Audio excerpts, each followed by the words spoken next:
All right, let me just park the car here a moment. So we Folks, I just told him all about that. He's trying to pretend that he knew. Come on, it's common knowledge over here, dude. Not a day goes by where we don't talk about old Fantastic. ball husband. You Uh, chancer. You absolute chancer.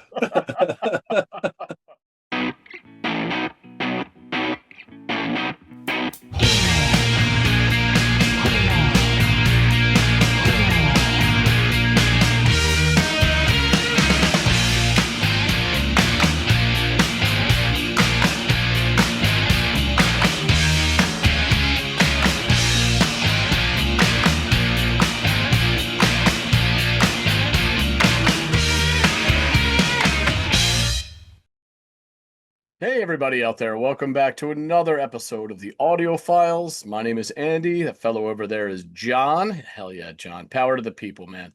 Um, and we are back, as we always do, listening to music. And today is going to be a track offered up by John for me to go off and listen to. And then we're going to come back and have a very lengthy conversation, I'm sure. So, John, what's in store for the class today, my friend? So, what goes around comes around, as they say. So, today we're going to listen to the Smiths. Of course we are. Of course we Now, are. I was quite surprised at this, that I had a look back, because I thought we'd done about three or four of their tracks, but we've only done two. Girl Afraid and Barbarism at Home. This track is called What She Said. Excellent. Well, I think everybody knows at this point probably where I stand. I like three-quarters of the band a lot. But I tend to not be the biggest Morrissey fan in the world. I'm not saying that that's a complete statement about everything he's ever done, but for the most part, between who he is as a guy and some of his music is just not for me. But regardless of that, I'll be happy to go off and check this out and come back and let you and everybody else know what I've made of it.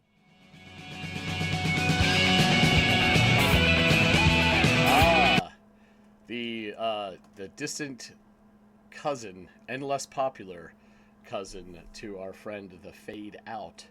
We have the more rare Fade In to start this one off, and holy shit, this actually sounds like it has more than just wrist slitting energy to it. It sounds like it's got life, which is awesome, and kind of a welcome departure for what I think most casual Smiths listeners associate with their sound. So yeah, let's just relive this. Oh yeah.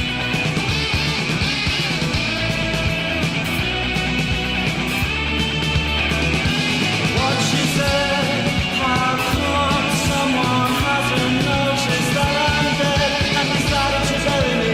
God knows I'm ready, love bloody da. What she said was sad, but then all the rejection she's had to pretend to be happy could only be idiocy, love bloody da. Oh, Morrissey. Can't help himself.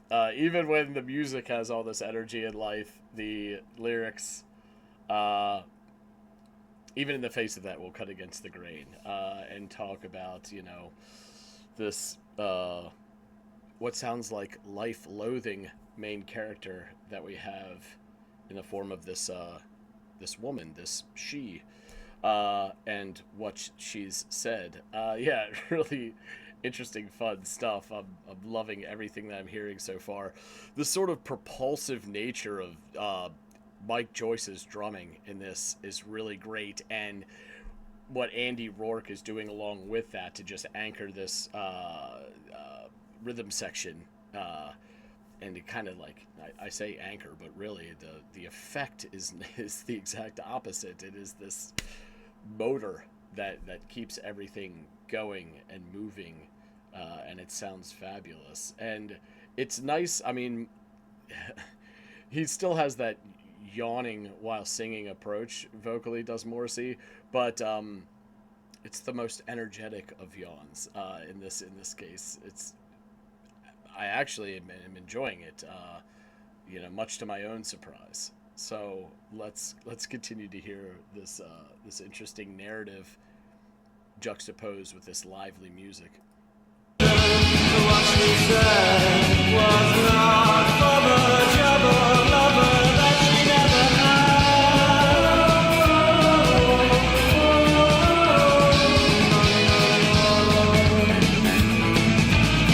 Oh, the bass.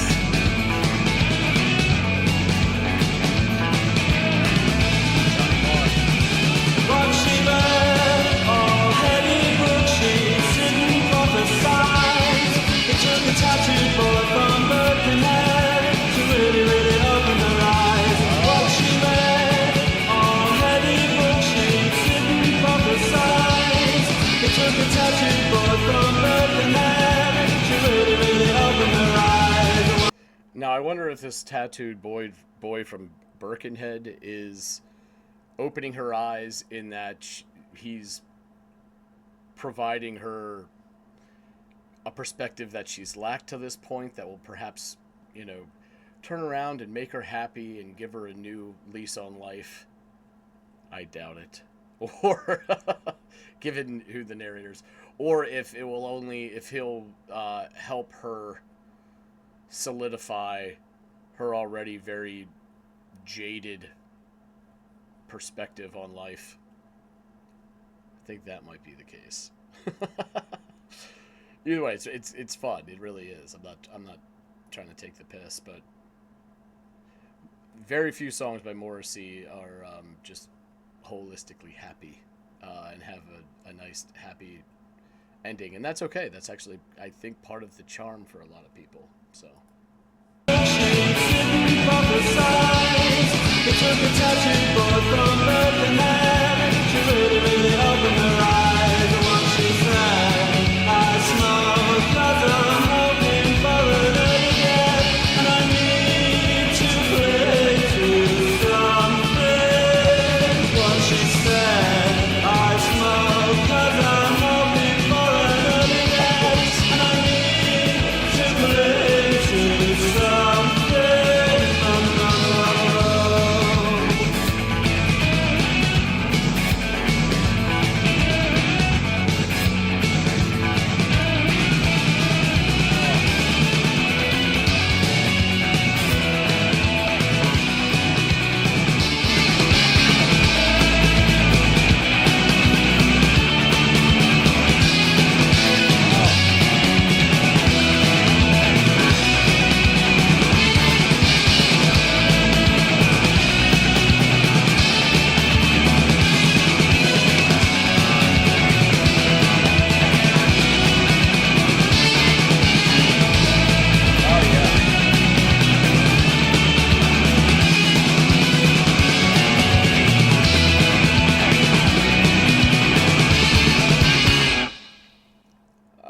Why'd I have to stop? I didn't think I'd say that at the end of a Smith song. Man, I swear to God, that what she said. I feel like I've heard that before. I'm trying to figure out. I'm sure, but this song was played like in the background or in passing when I've been like out and about or something like that, and I've caught that bit. But it really was a treat to kind of sit down and give this thing a full listen and my undivided attention that it deserves, even if I'm not the biggest Morrissey fan. I've often said this, like John's kind of laughed about, like, my aversion to listening to the Smiths because, and it really does come down to, like, my personal feelings about Morrissey. But this is an example of how, like, you can't really deny the band's talent as a whole. I can, you know what I mean? And I've always argued that the other three members are wildly incredible musicians. I mean, and there is some devious genius to some of what Morrissey has done in music as well. But those three really, I mean, that last portion that carried us to the end was perfect. I mean, for me, it really all stems from Joyce's drums. And then Rourke's like dedication to keeping pace with that, which can be really difficult because those drums are ricocheting and splashing all over the soundscape, and Rourke's like, I am just going to play the most bouncy, frenetic, but succinct bass work along with you, and he holds it all together. And then once that's established in concrete, Mara's free to do all those whines and bends and close to writhing around on the guitar neck as he wants to, and he does, and it all sounds, it's a perfect storm. A perfect storm that I wish lasted a bit longer. I mean, they could have taken this, what was this song like? Yeah, almost 3 minutes. They could have taken it to the 3:30 mark with a bit more of that musical chicanery. Maybe one more visitation of the chorus in there or something before carrying it back out. But I'm splitting hairs here. You know what I mean? I don't want to make it sound like I don't like what the end product was, because I liked it so much that I wish it lasted longer. But yeah, this was a lot of fun. Sometimes I get accused of not understanding the humor, or I find humor in some of these songs that people are like, that's deadly serious. Why are you laughing at that? But I'm sorry. This does have humor to me. I mean, when the subject matter is that morose, and the music has this much life, there's a bit of irony in that it sounds like our main character wants anything but life. And musically, that's really all this song offers, is life and energy. So that, to me, there's like some amount of irony in that makes it humorous to some extent. So and I that's how I ingested it and interpreted it. But yeah, this was a lot of fun. And it had Morrissey's voice wasn't as laborious or melodramatic as it can be in a lot of their slower stuff, or his post-Smiths stuff, which I think is another, and John probably knew that when he gave this to me, because he knows where my qualms lie with him, or with Morrissey, I should be more specific. And so he offered me up this like shot of, for them, Adrenaline, and I loved it. I loved every second of it. This was a really fun tune. I'm not afraid to admit it. So, let's discuss it further and get back to the man himself. John, not Morrissey. Reginald Mole's husband. He's back. So, you've had to listen to What She Said by The Smiths. The Smiths. Yes. Please report your findings. All right, let me just park the car here a moment. So Folks, I just told him all about that. He's trying to pretend. Come on, it's common knowledge over here, dude. Not a day goes by where Fantastic. Mall husband. You chancer, you absolute chancer. So we often hear songs that utilize the fade out ending, but here we get treated to its less used distant cousin, the fade in beginning. And boy, when it fades in, it does so by getting straight to the punch, as we are quickly thrust into this manic bit of rock and rolling, rollicking good time. Lots of energy and a lovely departure from the instant melancholia often associated with some of the Smiths' oeuvre.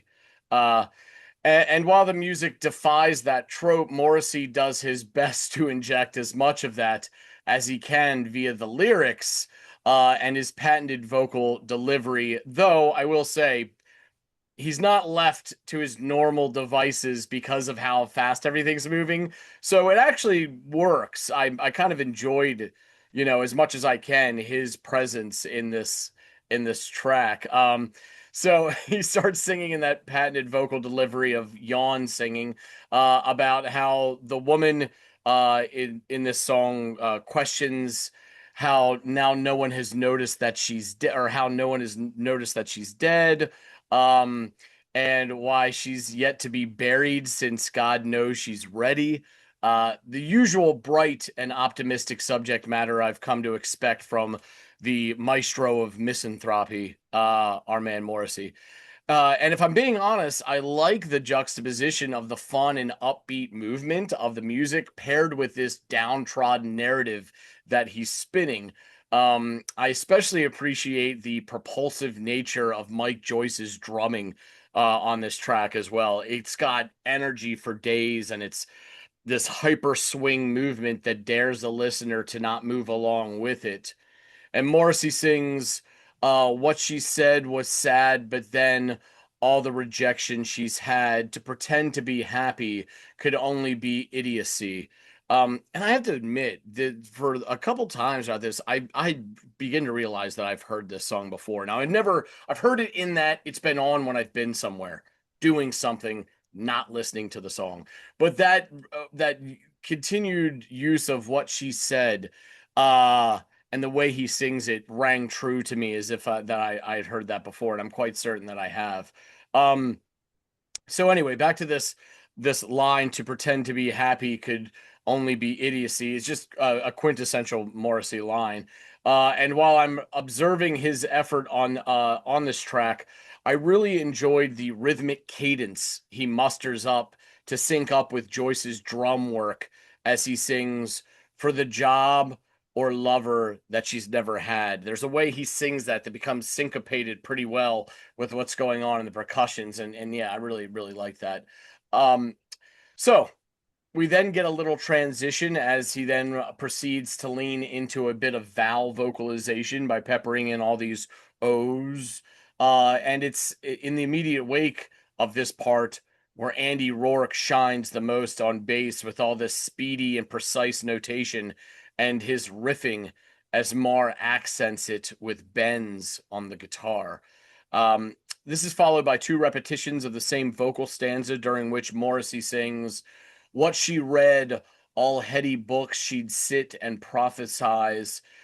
It took a tattooed boy from Birkenhead to really open her eyes. So it sounds like she perhaps met with someone who either changed her perspective, or who articulated her pre-existing feelings so succinctly that it only further codified her mindset with the clarity she lacked up until his arrival or this revelation. And my money is on the latter and not the former, knowing the normal way these Morrissey narratives go. She's not gonna have this revelation where she gets this new lease on life. No, I think she's only gonna further codify her cynicism and want for departure, for lack of a better phrase. So I think my suspicions are confirmed as the next stanza sheds some light on the matter, and she's professing twice, I smoke because I'm hoping for an early death, and I need to cling to something. uh, Such bright, sunshiny stuff. Again, the holy trinity of Marr, Joyce, and Rourke shine in the wake of those final lines as the music propels forward with bouncy but succinct bass and guitar that whines and bends and almost writhes. And the drum strikes that tightly ricochet and splash around the soundscape with all the life that our main character in the narrative wishes she didn't possess. And then this racing car of a musical motif abruptly comes to an end.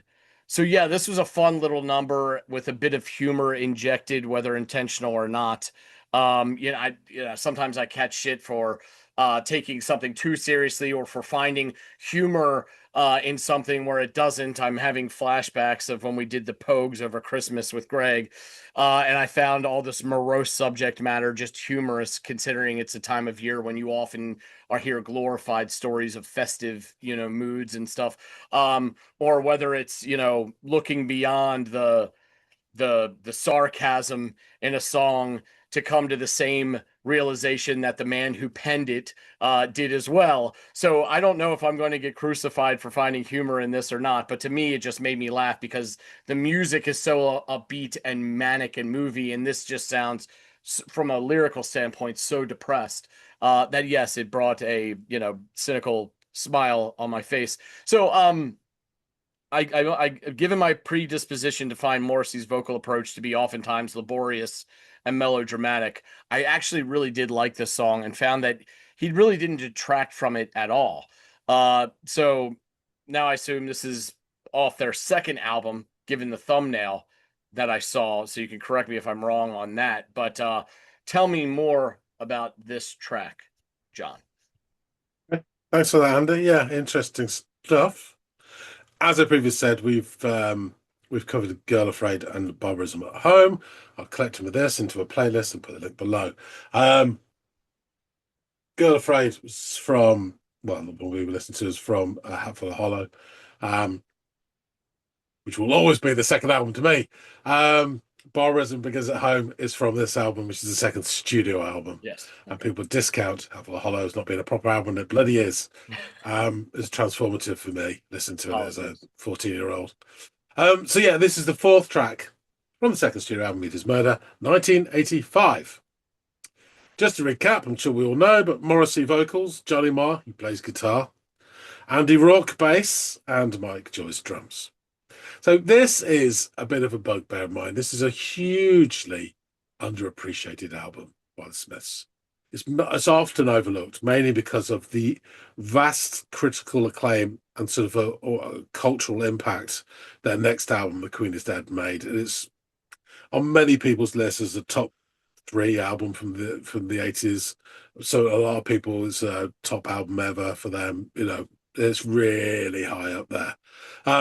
I think, John, I think we've talked about this before, and forgive me for jumping in here, but I think you've mentioned that, and it's weird for me, and maybe I'm wrong, but on this side, whenever I think of the Smiths, that's the visage that pops into my mind, because that's what is plastered on shirts and posters that you see, especially in the United States. So I always thought Meet His Murder was there, from maybe our side of the pond's perspective, the album by the Smiths. I could totally be wrong, but in my mind, that's what I see when I think the Smiths, is that image behind you. I'm sure we spoke about this in the Barbarism Begins at Home episode, but Yeah. I was given a copy of this album the day it came out. Someone taped it for me, and I listened to it in bed at night under the sheets with my Walkman, and it was a stylistic jump, a lot of the songs, and I was blown away by it, absolutely mesmerized. I will say that the last track, the title track, is heavy-handed. If you take that away, it's not bad, but if you take it away, you've got a perfect album, I think. And track for track, it sits with Queen is Dead, I believe. That's just my take on it. But you're right. In terms of like the polls, Queen is Dead is always number 1 in terms of Smith's output. But in terms of iconography, that cover is always number 1. Yeah. And it's the cover that launched 1 million t-shirts, definitely. And it is, you know, funny enough, my t-shirt that I've got a Hatful of Hollow t-shirt, and I've got Queen is Dead. I haven't got that on a t-shirt. Yeah. Don't know why, but there you go. So yeah, I sort of go back to this album probably most Hatful of Hollow as well. So I won't go too much into it because we talked about it in the previous episode. I will go on about the song, but just because I don't think I've covered this, but a lot of the English humour, particularly Morrissey's sardonic wit, was lost on the American reviewers in particular. It just there is a huge amount of humour in most of the Smiths songs, but you're right. You have to get through this barrier of Morrissey as this persona that he almost, oh, woe is me. Big reason Bob Mortimer, when they first that Big Night Out, they had a little skit within their shows over there. They called it Morrissey the Consumer Monkey, and there's this weird little thing, and he would always cut open his plaintive cry. Apparently, it really pissed him off. But well, that only makes me like it more now. That anecdote. So, just really, so I don't mean to jump. Just to clarify, like, I get the humor in this, and I get that it oftentimes is like something turned up to 11 with Morrissey when it comes to his lyrics. I usually don't take issue with it, other than to just do what most people do, is just laugh about it because of how ham-handed it seems at times. To me, it's less about his lyricism or even the mood or what he's conveying in the song than it is about exactly what you just did an impersonation of, which is that the sound of it is immediately in when it's slow, in a slow song, it's too much for me. In this, I enjoyed it, dare I say. So it's interesting that I learned that about myself today, Yeah, giving this a go. two sides of the same coin. I would just reiterate two words back to you, Eddie Vedder. But I haven't found a song that I like his vocals in, so you're one up on me there. Yeah. So that terrible old hack that we've covered a few times, Robert Kreisgau, he gave the album a grade of C plus via the Village Voice and wrote that the album imposes post-adolescent sensitivity on its audience, inspiring the sneaking suspicion that they're less sensitive than they come on. He described the album's tone as passive-aggressive and stated it begs for a belt in the chops. And you know that he was particularly pleased with using the wordplay on the word chops. I don't normally give the names of reviewers for this, but Rob Sheffield, who I think is a serial offender as well, gave the album 2 out of 5 in the Rolling Stone album guide, describing Meet His Murder as a tuneless, cow-humping self-parody. Criticizing its heavy-handed lyrical themes, Meet His Murder, Love is Larceny, Girls Are Gruesome, etc., he noted that fans sadly assume the Smiths have moped their last mope. However, in 2003, Meet His Murder was ranked 295 in the Rolling Stone magazine's list of 500 greatest albums of all time. Yeah. And then 296 in 2012. So somebody has got it wrong. Yeah, exactly. This is exactly what happened Fate with magazine. the Sabbath that we just talked about, the Black Sabbath track that we just talked about. So yeah, and the album was also included, which I'll probably show this before, in the book, 1001 albums you must hear before you're allowed to go to bed. And there it is. Da-da-da-da-da. Yep. There it is. And also next to it, Kate Bush, How to Love, Walker, from Solomon and Slash, The Pokes, and the other way. Oh, wait, keeps putting up Rain Dogs, Jesus American, Sake Candy, You Want a Low Life. Wow. And then Simply Red Picture Book. What a time to be alive. Oh. Now, this song was also featured. It's one of the reasons why I picked this. There's a few reasons. But one of the reasons I picked this is because it was also featured in a free NME record, which was attached in a little white envelope to the magazine in May 1985, like this. Hmm. And in it, there were 4 tracks from the winners of the end-of-year readers poll for 1984. And all of them were unreleased tracks or unreleased versions of tracks. So you had, on the A side, Bronski Beat, Hard Rain, which was dedicated to the miners' strike. I wonder if you'd be able to be too white to pick up. Oh, Yeah, now it's just now picking up. Yeah. Yeah. Number 2 was Cocteau Twins, a new version of Ivor, which is a stellar track. And then on the flip side, the Smiths, What She Said, live, recorded in Oxford on the 18th of March 1985. And then the second song is Wire by U2, the dub version, which is a really interesting version of that song from the Unforgettable Fire album. And this is a stellar freebie. I mean, it really is. They did some others that were decent as well, but that's my favourite. All 4 tracks were fantastic. Then others that feature Star Council and Gizmo Chain and all sorts of really interesting stuff. But yeah, it's an awesome, awesome free EP. Right, let's get into lyrics. And then a few more nuggets of info for you. What she said, this is in quotes, how come someone hasn't noticed that I'm dead and decided to bury me? God knows I'm ready. La, la, la, la, la, la, la. What she said was sad, but then all the rejections she's had. To pretend to be happy can only be idiocy. What she said was not for the job or the lover that she never had.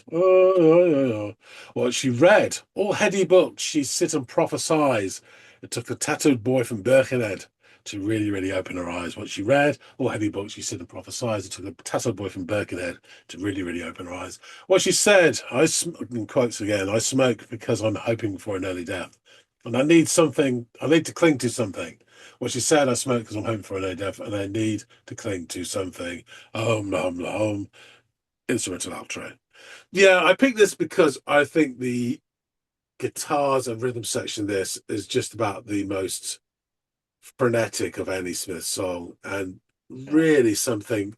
You think of Jangle Pop with with Johnny Marr, and this is something else, and it's really quite, and because of that, the way Morrissey's vocals sit within it, as you're right, are different. They really are. Um, the way it fades up, it's almost like you're coming into this middle of this kitchen sink drama, and quite a like hectic situation. So you feel a bit disorientated almost. It doesn't build in, through sort of progression of just opening normally, just sort of into it. Mm-hmm. And I really like that. You know what it made me think of? How the fuck do they do that when they go live? Do they just go Yeah, right into it, like, or how do you I sort guess of they must. recreate that feeling from the album? I guess you just have it's you that gets sacrificed, right, when you have to play that live. Because how else? I'm just trying to think from the live version I've got right here, but I'm pretty sure they just started from scratch. So yeah, there's some notes here which are really interesting. So there's a quote here.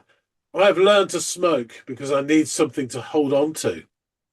I wonder why no one has noticed that I'm dead and taken the trouble to bury me. That is from a book called Grand Central Station. I Sat Down and Wept by Elizabeth Smart. So Morrissey would spend his adolescence alone in his bedroom reading books such as by Grand Central Station I Sat Down and Wept. The narrator of this is taking Elizabeth Smart's prose, as he would have thought that she would describe his feelings better than he ever could.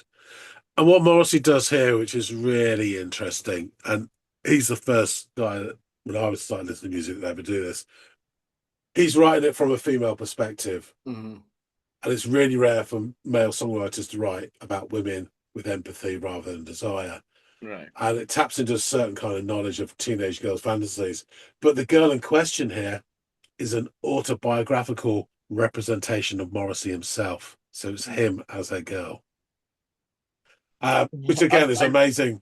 It's probably an easy. I mean, you're right about even in literature and in television, it's hard for male writers to portray accurately, the female perspective.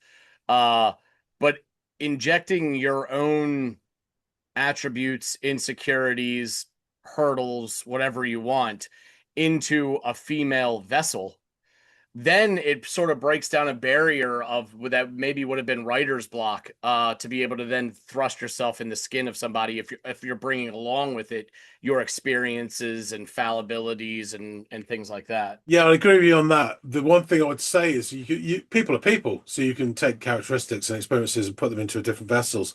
But then what is open and what is opportune for that person is different. Yes. If you're a white middle class lad going to Eton College or a working class black lass in the south of London, very different. And that's probably why he would do something like that.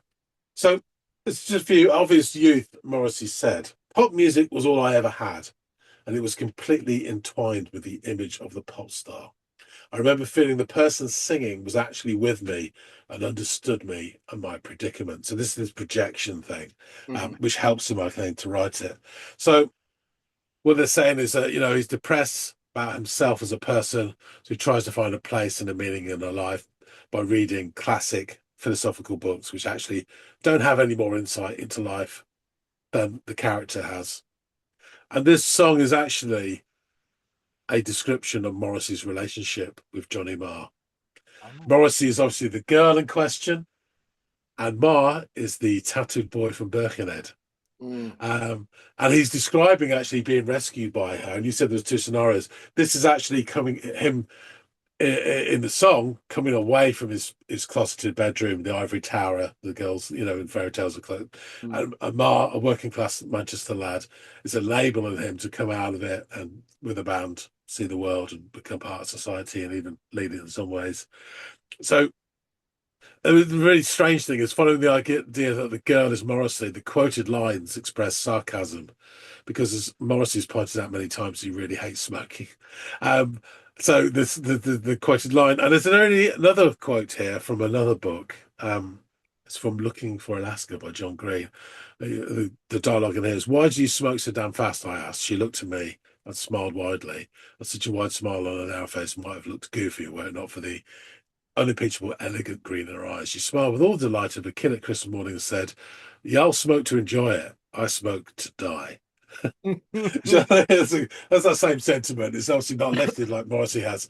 So yeah, sometimes, not always, but sometimes his lyrics are just so interesting, and it's Hmm. the point of view.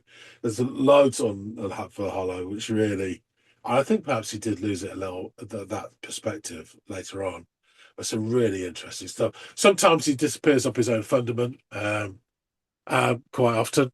But yeah, really, for me, listening to this at 14 or 15, it was groundbreaking stuff. Hmm. Um, and so, but yeah, in terms of this song, I didn't appreciate those lyrics at 14 or 15. I appreciate the bloody guitar was amazing. Yeah. And then the drumming as well, and the rhythm section just driving it through. So that's why I gave it to you, just for a bit of oomph, to show they could do this sort of stuff as well. No, no, and I Yeah. remember you and I talking recently. I don't know if it was on or off screen, but I was kvetching about some of the slower, more melodramatic Smith songs, and you were like, "There's a couple in there that are, have plenty of movement to them." And I was like, "Okay." And I that was probably the moment you realized this song needed to be Yeah. featured on the channel, because I had that thought in my head as I was listening to it. I'm like, "Oh, this is one of the more upbeat, more quick moving Smith songs that John was alluding to." And I'm glad that you shook off whatever cobwebs I have from catching parts of this in passing, because it was nice to sit down and really listen to not just Morrissey, to give him the benefit of the doubt, but those other three guys just shine on this track, even if it was a little short for my liking. I mean, that jam session at the end that takes us to Daylight, if they would have snuck in, if they would have transitioned into one more chorus and then done another 35 seconds of that on the other side of it, I would have been like, yeah, fuck yeah, that's awesome. Because that last bit, when they're all jamming out, it's, yeah, Really good. Well, yes. I'm glad you enjoyed it, and thanks for listening to this, Sandy. Thank you. We'll get you that wearing that Smith t-shirt, yeah. Um, I think I folks know out which one there, it'll be too. It's yeah. Folks out there, please tell us what you think. Do hit the like button if you like this, and drop some comments. I'm sure many of you will have a point of view about Morrissey and his band of merry men. We'd love to hear from you. If you haven't subscribed already, please do. Um, and you can receive all this meaty goodness and more besides. We do appreciate everybody who does support the channel, so hop on board. That being said, thanks again so much for watching, and we'll see all of you in the next episode of the Audiophiles. see you later, guys.